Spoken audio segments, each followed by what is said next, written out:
Ang labuyong puro mga kalagalag na walang kadala-dala na dalawang beses nahuli sa CI trap.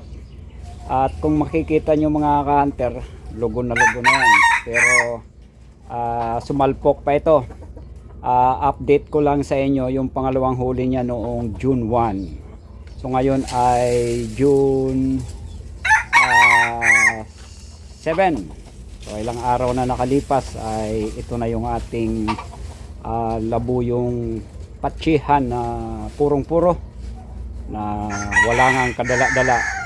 Ayan, dalawang beses nakatikim ng CI pero matapang talaga to. At ang mga nakahuli sa kanya mga kalagalag ay ang una ay si puti, mistisong puting labuyo. So yan ay ginamit natin noong April 26.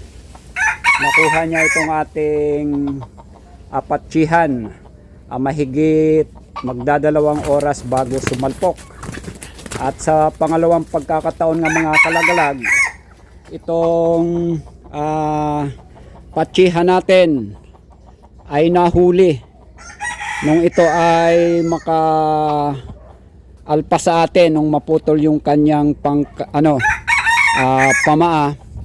At ang nakahuli sa kanya sa pangalawang CI niya nga ay itong ating si Bonsai. So yan mga ka-hunter, ang ating naging bida noong June 1. Ang enkwentro nila mga kalagalag, bali dalawang beses sila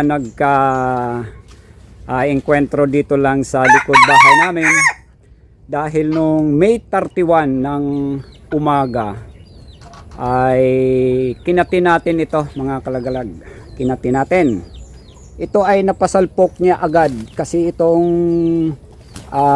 patsiya natin matapang talaga to.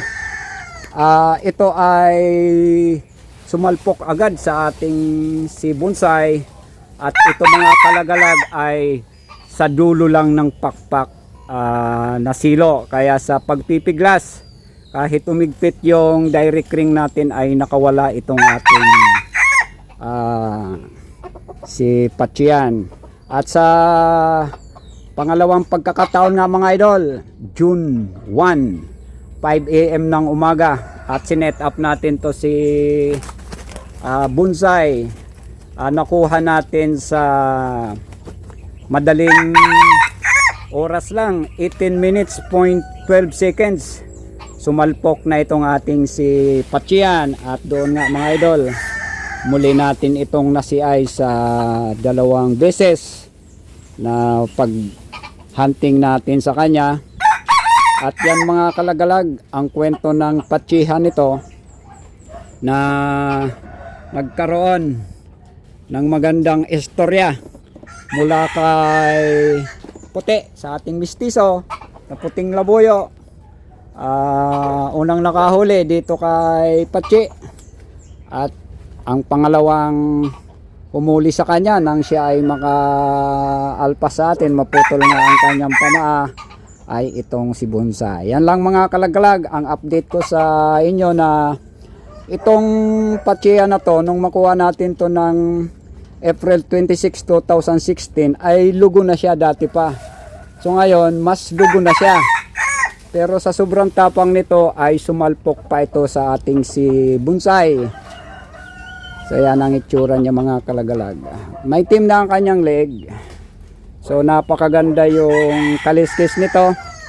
Pati ang tilaok nito ay napakaganda. So ito ay aking iniingatan para magamit next season 2027 sa season hunting na parating. So yan mga kalagalag ang update ko sa isang patsihan na dalawang beses na CI na walang kadala-dala na napakatapang.